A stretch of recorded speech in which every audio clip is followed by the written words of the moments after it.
So I hope everybody had a good weekend. And we'll get going here. All righty, there we go. So today we're going to talk about mastering priorities.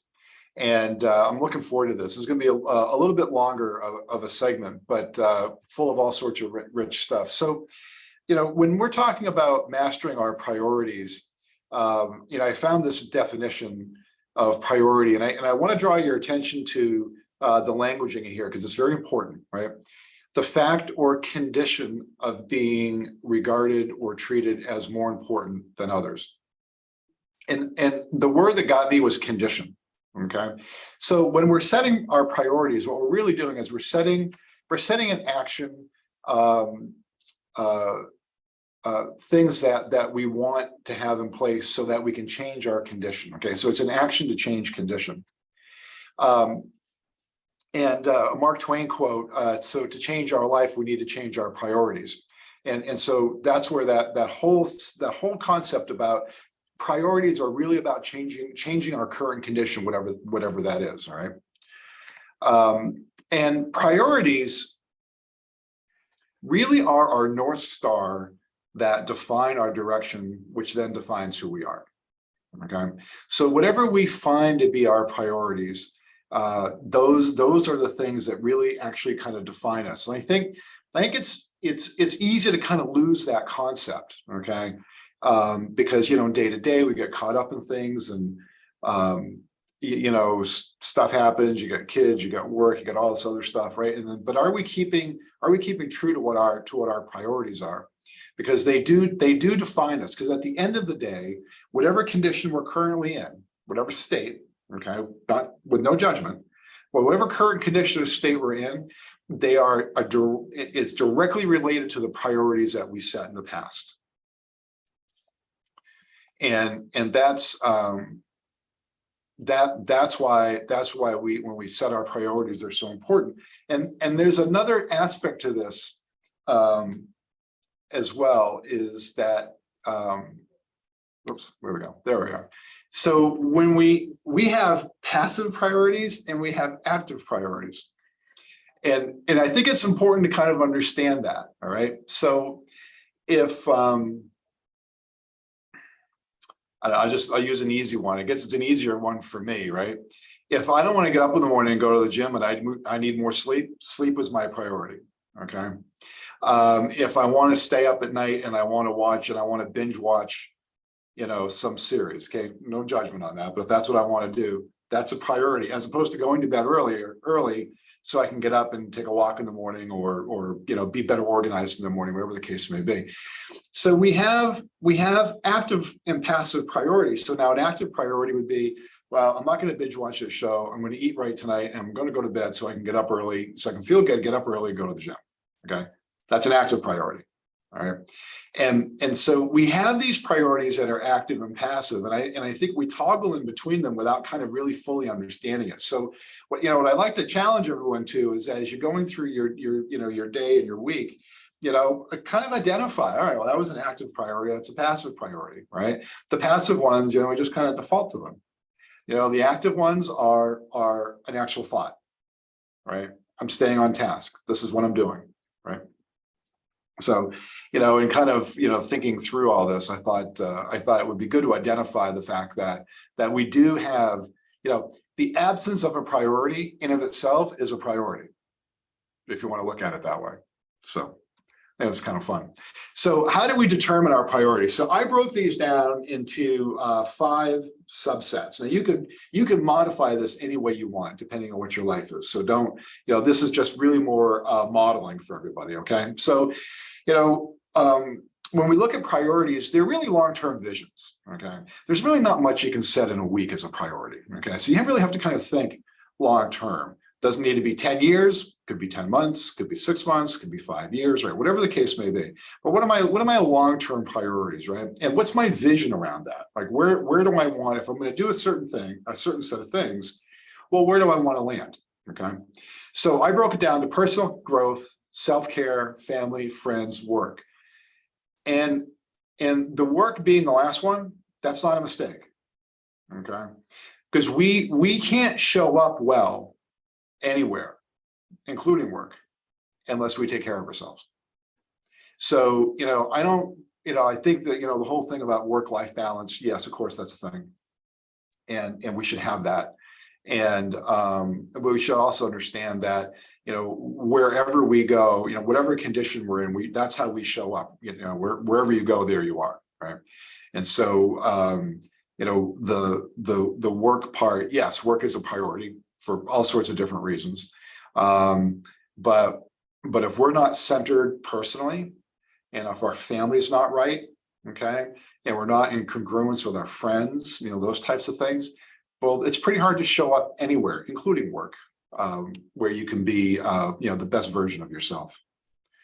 So there are kind of 6 steps to visualize the change you want. And if we understand that priorities are really the modality for change, okay, then we also have to understand that how do we make change positively, and how do we make it in a way that's really effective. And so I provided you with these kind of 6 ways to visualize the change you want.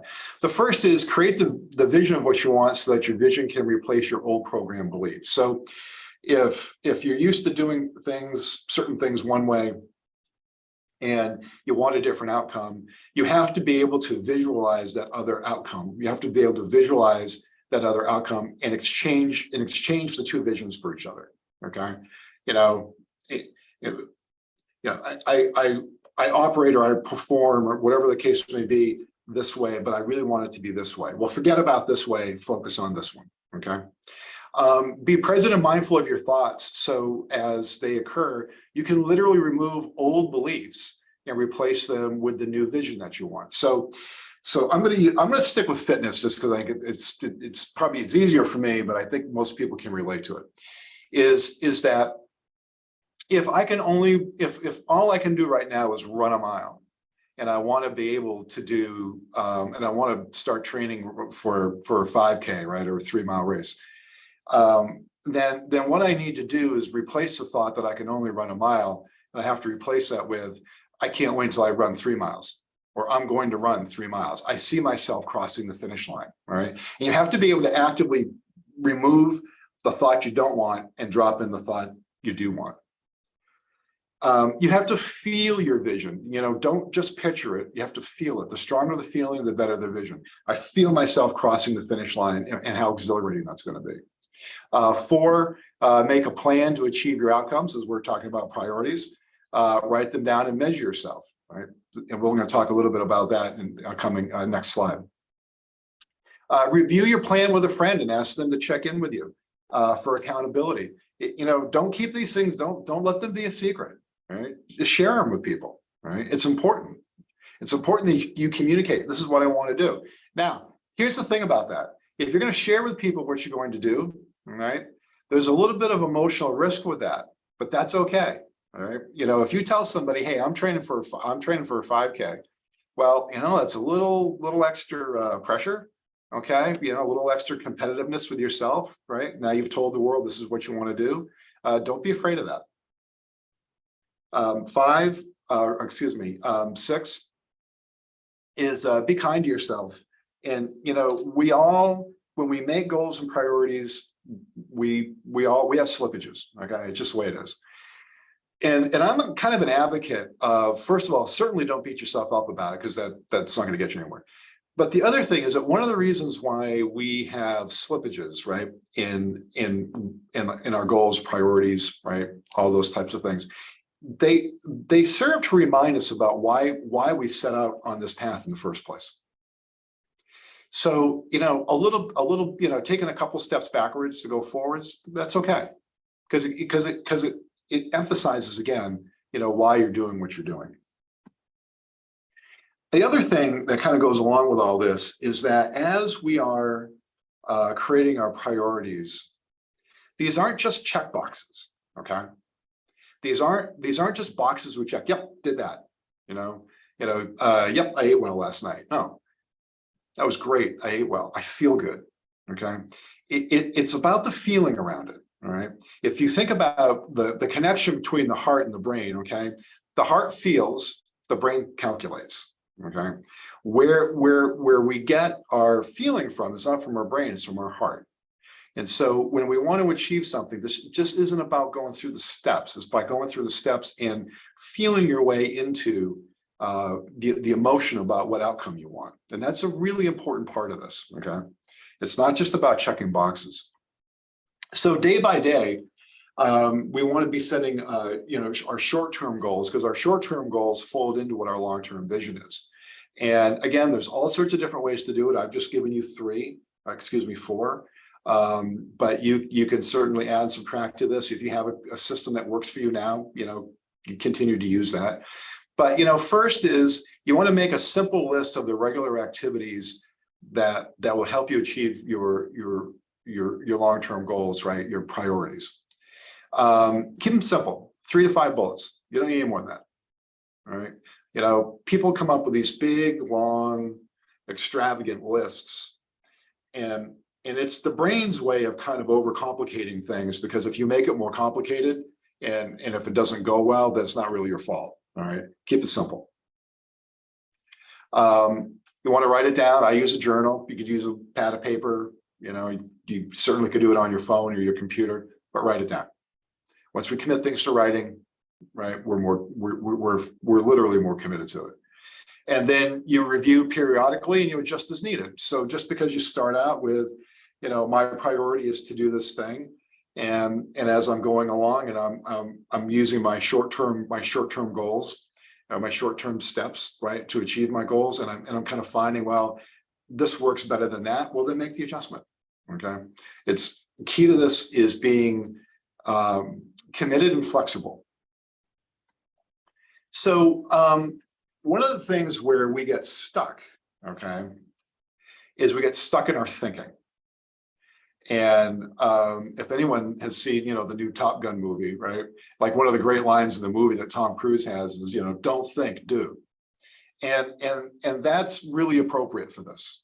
Don't think, do. Because if you give your mind too much time to think, it will find all sorts of reasons to talk you out of things. It's brilliant at that. It's like more brilliant than kids and grandkids. If you give it enough time, it will figure out why you don't want to do something, or why you shouldn't, or why you should do it tomorrow. That's a good one, right? The brain's really good at talking you into, oh, you can start tomorrow. You don't have to start today. Then tomorrow comes and it's, oh, you can wait for tomorrow, right? So it has this really good way of dialoguing with you to kind of convince you not to do things. So don't stay too long. Just act, do, move. So all of our priorities require action-based thinking. So I've given you kind of some comparative thinking about, what's action-based and what's inaction-based. So if I'm action-based and I'm thinking about action, okay, I'm excited about what I can gain. I'm going to deal with this now. Okay, let's move forward. I can move forward even though I don't know all the details. And I want to just stop here for a second. Along any path, the most important thing is to start. Start. You don't need all the details. They will unfold as they come. If you're being observant and you're aware and you're committed, the details will come to you. The most important thing is to move. Now that I've started, I'm well on my way. I'll figure it out as we go along, and I'm looking forward to what is possible. Okay, that's action-based. Those are examples of action-based thinking. So let's look at inaction. Right, I'm focused on what I might lose. That's scarcity-based thinking. Okay, action-based thinking is abundance thinking. So when we're looking at this at the inaction language, okay, what you're really getting is a lot of scarcity thinking, right? I don't like this, but I'll put up with it. Right. Well, there's no good feeling when I say that. Okay. I don't know what to do next, so I stop. I don't want to act without knowing the details. Again, inaction, scarcity thinking. Now I'm paralyzed. I can never do this. It'll take too long. And then lastly, I just feel overwhelmed and don't want to move. And so we have to understand that we're in control of how we think, and we're in control of the narratives that we tell ourselves.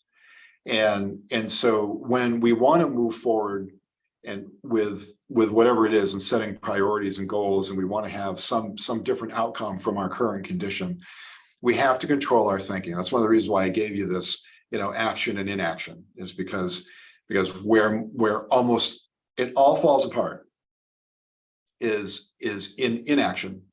And that gives the brain time to talk you out of it, because the brain and the body don't really like change much. Okay. And so they're pretty committed to keeping the status quo, right? You as an individual, you've got to move things forward. Okay.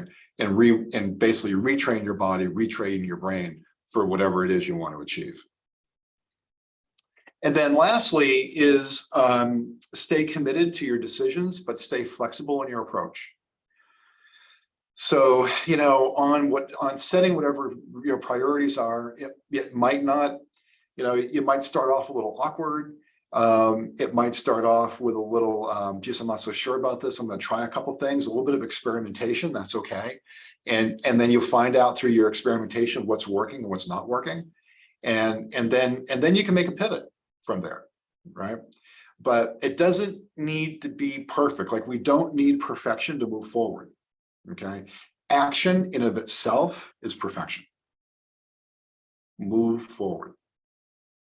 Be flexible, right? Don't be hard on yourself.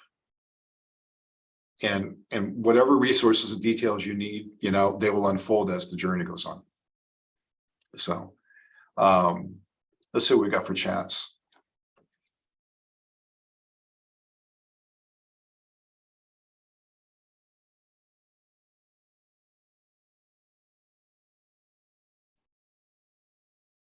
So, yeah, sorry about the screen presentation. In any event, but I hope you guys found this worthwhile.